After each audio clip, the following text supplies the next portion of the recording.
তবে তাদের জন্য একটা সুসংবাদ, সেটা হলো আল্লাহ পাক তার এই সমস্ত গুনাহ মাফ করে দিবেন যদি মৃত্যুর আগে খালি একবার বলতে পারে আস্তাগফিরুল্লাহ আল্লাযী লা ইলাহা ইল্লা হুয়াল হাইয়ুল কাইয়্যুম ওয়া আতুবু ইলাইহি। আল্লাহ পাক সমস্ত গুনাহ মাফ করার জন্য প্রস্তুত আছেন।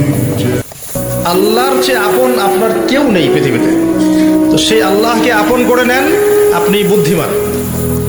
আল্লাহকে বাদ দিয়ে অন্য সব কিছুকে আপন করে নেবেন, আপনার মৌতের পরে আপনাকে এরা ভুলে যাবে।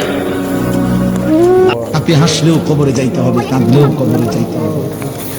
রাজপ্রাসাদের ওই অট্টালিকাতে যে থাকে সেও একদিন মরে যাবে, জীর্ণ কুঠিরে কুড়ে ঘরে যে থাকে সেও মরে যাবে। জীবনে যে কোনোদিন সুখ দেখে নাই, দুঃখের সাগরে তারও মৃত্যু হবে। জীবনে যে কোনোদিন দুঃখ দেখে নাই, সুখের সাগরে ভাসছিল, তারও মৃত্যু হবে, সেও মরে যাবে। কবর নিশ্চিত, কবর নিশ্চিত।